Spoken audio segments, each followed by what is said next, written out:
I'm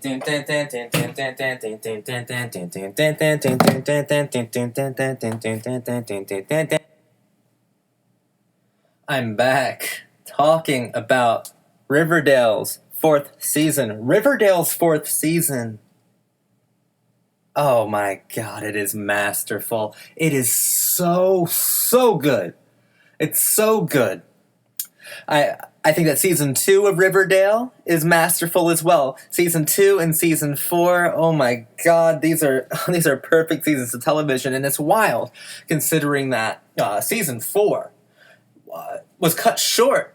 It has 19 episodes. Normally, a normative Riverdale episode would have 22.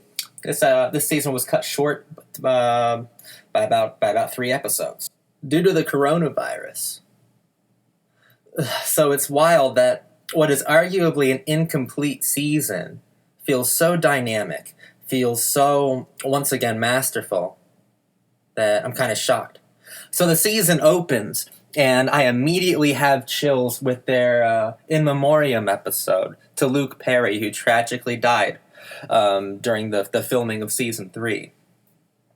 I get major chills when Shannon Doherty shows up to offer flowers to the memory of Luke Perry. Of course, Shannon Doherty was his squeeze, a legendary teen couple on Beverly Hills 90210. And it's wild seeing Shannon Doherty there. It gives you chills. It brings tears to your eyes. And it's probably the most sincerely postmodern memorial funeral wake that I've ever seen, that I've ever really experienced. You know, even KJ Apa, the actor who plays Archie Andrews, he really beefed up his performance in season 4. He seems to channel Luke Perry in his performance. He seems to deliver lines with that same sort of simple honor, simple integrity, that kind of simple confidence, that quiet confidence almost, that Luke Perry imbibed his character with, the character of Archie's father. But watching it is really interesting. So you get a lot of really cool themes. And of course, I think overall, Riverdale is an anti-fascist masterpiece of television. I think it's hyper-focused with almost a monomania anti-fascism. It's very interested in that. In fact, in this season, I strongly identify with Jughead and how he's deconstructing Baxter Brothers mysteries and how he's constantly using fictional references to make sense of situations. It's kind of wild like that. And they take from the Baxter Brothers, which his grandfather created the Baxter Brothers mysteries.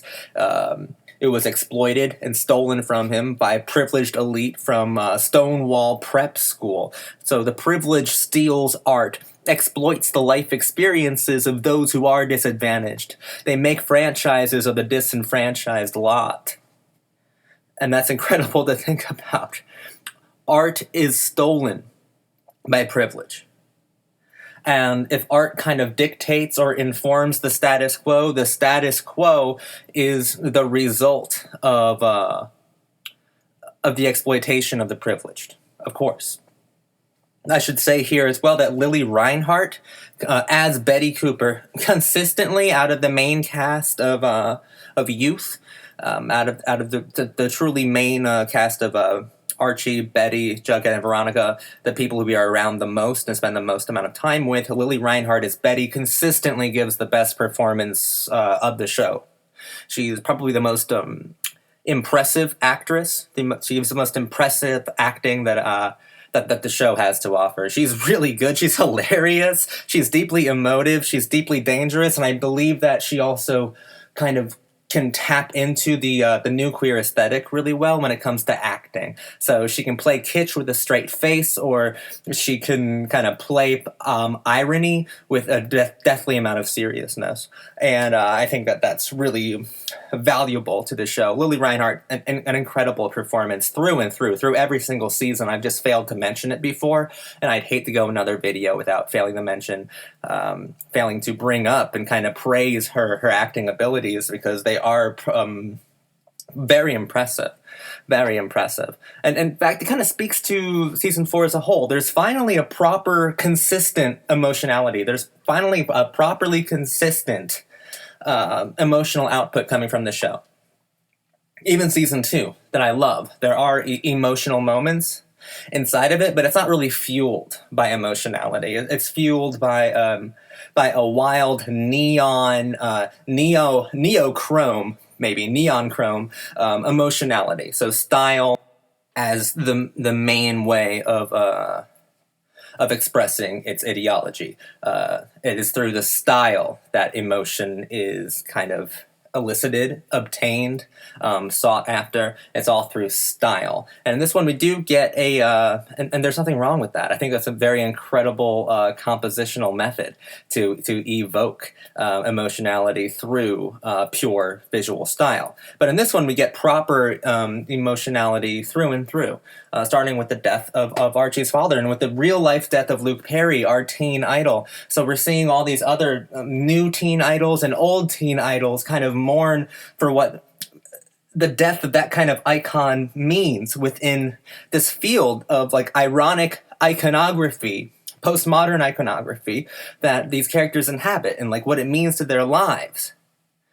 And it means something incredibly real.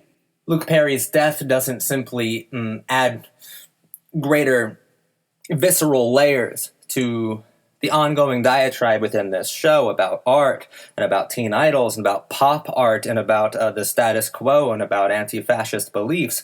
It doesn't add to that diatribe. It is simply something to mourn, something tragic. So we're seeing these kind of radicalized archetypes, these kind of broken and fractured ones, dealing with something incredibly real without any sense of irony. And that brings an intense amount of gravitas to the piece.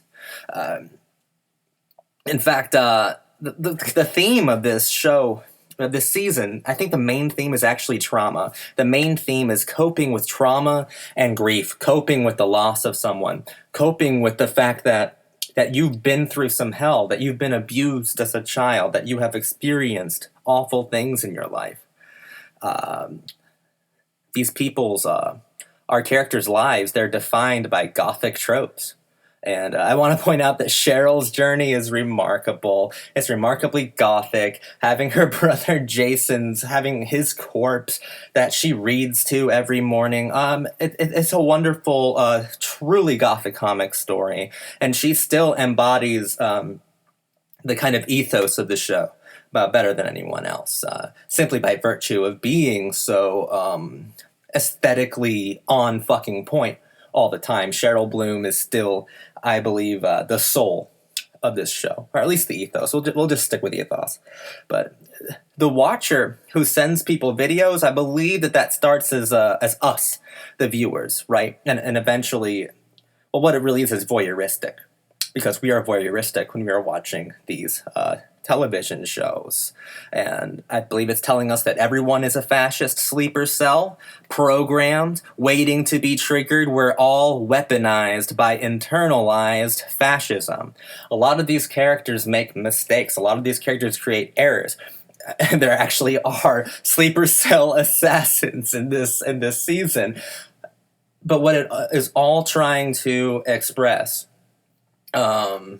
either on the nose or in surprisingly subtle and nuanced ways, is the internalized fascism that we all have to deal with. Tangerine, tangerine, tangerine. All the internalized fascism that is giving our shadow archetypes, those dark Betty parts of ourselves, agency over our better natures. I do like that in this season. I think there's more De Palma influence than anything else, because there's a certain amount of De Palma opulence, even occasional split screen kind of genius. There's really that De Palma feel. And the slow-mo is noticeably less intrusive. I love the intrusive slow-mo of the first 2 seasons. Thought it was great. Thought it was great for the style. But this style is a bit, can I say, refined or matured? I still think the style that's present in season 2 is the best version of Riverdale style, but this style is pretty incredible to really digest, and it's probably easier to digest as well. The theme of simple men with honor, and that's really what you should try to be. I do like the Stonewall kids. Brett and Donna are really cool foils, and I love Evelyn Evernever. She is still slaying it. They dispatched Chad Michael Murray's Edgar Evernever really, really early, and I was a huge fan of his inclusion in season 3. In fact, I thought he was the ace in the hole for season 3, and here he's dispatched rather quickly, but I'm glad we still have Evelyn Evernever around. To kind of kill it. A remarkable performance and a really cool character. And like I said, I like Brett and Donna. They are really cool foils. They both have extremely punchable faces, and I think that's extremely necessary to have in these kinds of villains. And also, I've been doing all of these videos as well without saying that Camila Mendez, who plays Veronica Lodge, she has this kind of silent film star beauty and emotional expression to her. It's kind of out of time. It's a very unreal kind of beauty, but specifically, it's kind of talent that the silent movie goddesses could express with just a look, with just a glance, with just a scolding glance, or a glance of pure passion. Camila Mendez is incredible in this show. I want to say that, and she's been doing it through and through, but maybe here they finally realized how to harness her strengths as an emotive actor in the best possible way, because she has the best close-ups now, and they're close-ups that remind me of a Louise Brooks, of a Greta Garbo, remind me of these wonderful silent film actors. They really do. Even Clara Bow at times. She's a very fascinating actress to watch and kind of get lost in. Her physicality, really. This season's about rumblings of rum, which I would love some of that Blossom Lodge maple syrup rum. It sounds delicious. It's also about the preppy stench of cultural and classist putrefaction, the privileged, this kind of repulsiveness that is in our society. Betty's war is class war. Jughead's war is class war. Riverdale's war in season 4 is class warfare. The composition caught a second wind of energy. In the 3rd season, I kind of partly criticized it for being a little inconsistent compositionally. So it's great to see Roberto Aguirre Sacasa, the showrunner, the creator of Riverdale, really really focusing and giving us an incredibly deliberate and an incredibly beautiful tale of the Stonewall Four, of Mr. Honey. And fuck neo-noir. Welcome to neon noir. Fuck kitsch. Hello, new queer cinema pure. Riverdale status quo is intensely perverted. This season also punishes Lynchian cinephilia, voyeur tapes and snuff films. Betty burns her diaries, rejecting her memories in their idealized form. Art imitates death. Art does not imitate life. The voyeur recreated himself into an auteur. It's all about killing Mr. Honey and collective revenge fantasies. Mr. Honey is deranged. He's a deranged human being, although we get an 11th hour twist. Mr. Honey and Jughead has to rewrite the revenge fantasy that he was sharing with Betty and that all of them were vicariously getting off to in their own sick anti-fascist way. He rewrites it and it almost feels literal. It's wild. Maybe it was a literal rewrite because the show was stopped dead in its tracks due to COVID-19, due to coronavirus. So this is not the way that the series was intending to end, but it feels so organic, so wild, so truly postmodern. Aguirre Sacasa, through Jughead, Jughead, he says, I finally realized what I was saying and how I was saying it. Reveling in Riverdale's sickness, I was enjoying the suffering of another person. It's a tragically beautiful ending to see what is most likely Mr. Honey tied to a chair and stabbed to death by people wearing masks of our main characters, the traditional archetypal masks found in Archie Digest comics. Just like Honey, this prissy power trip motherfucker, this fascist disciplinarian, we still feel pity for him because he means well. Well, I don't personally fucking care, but still, we shouldn't lynch, we shouldn't take the pitchforks to every disciplinarian out there, no matter how many kinds of fascist behaviors, and truly deviant ones as well, they seem to have. No, Mr. Honey deserved to be punished. Wait. Oh, that's it. That's it. Holy fuck, yeah. If season 2 taught us anything, right? It's that punishment is the language of fascism. Mercy is the language of authenticity, the language of freedom. Jughead wanted to forgive Mr. Honey, not ignore or neglect the fact that Mr. Honey is indeed deranged. He is absolutely deranged. But what happened between Jughead and Betty, between Cheryl and Archie and Reggie and Mr. Honey, was punishment, not forgiveness. They used the tools of fascism onto fascism itself, and that's like the worst way. That is a dehumanizing way. I feel like he was dehumanized. Right? Mercy is what you should aim for, not punishment. They shouldn't have punished Mr. Honey, even though Mr. Honey was punishing all of them and seemed to get off to it in a very sexual kind of way, because he was a pervert. He was an absolute fascist pervert.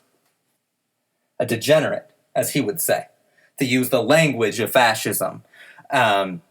As projected, as perpetuated by Mr. Honey. Side note, Mr. Honey played by Kerr Smith. Kerr Smith! Jack McPhee from Dawson's Creek. I don't want to wait for our lives to be over. I love Jack McPhee. I love Kerr Smith. I haven't seen him in a little while. It's great to see him here in such a role that is kind of wild, especially since he's best known for Jack McPhee, a historic character having the first male-on-male kiss in American television.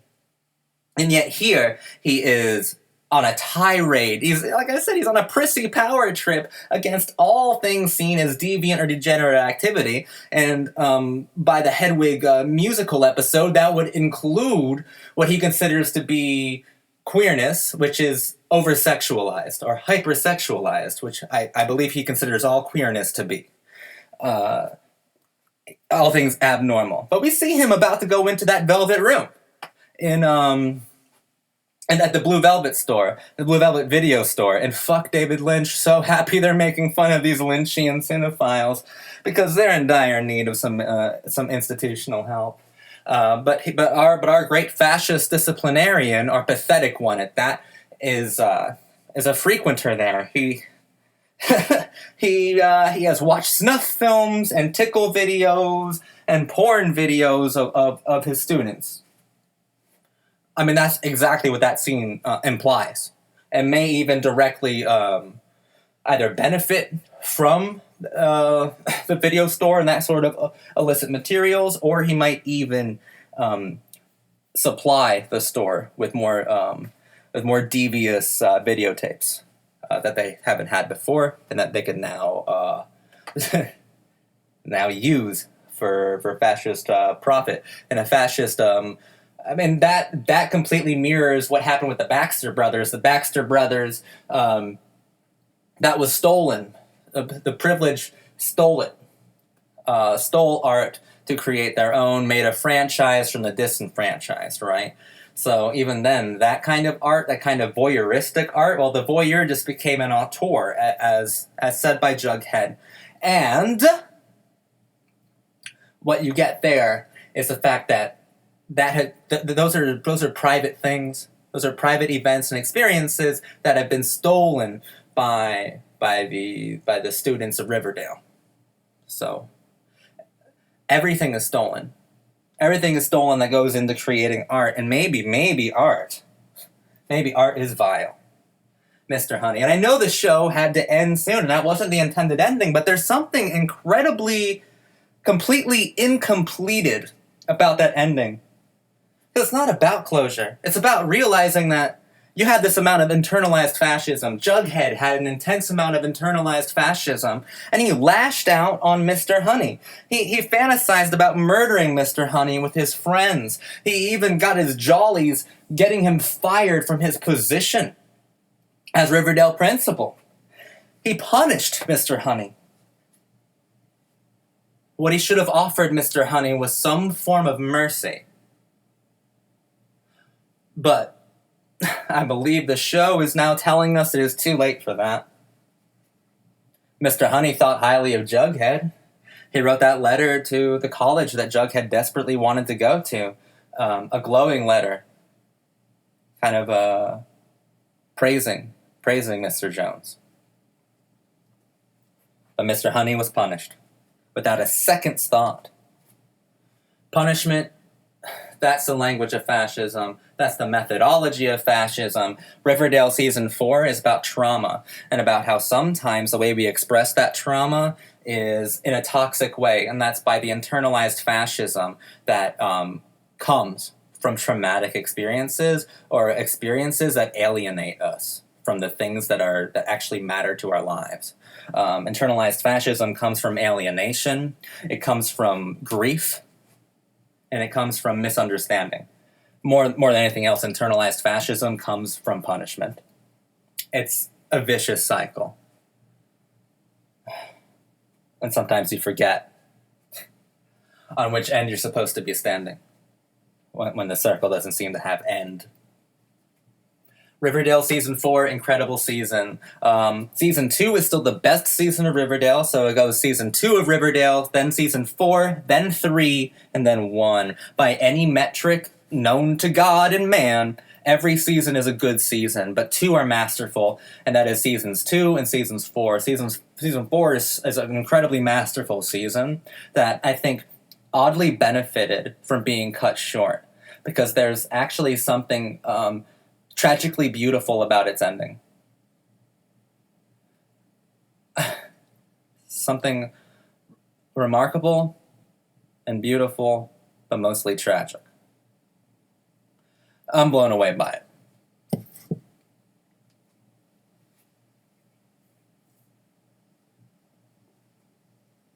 Thanks for watching.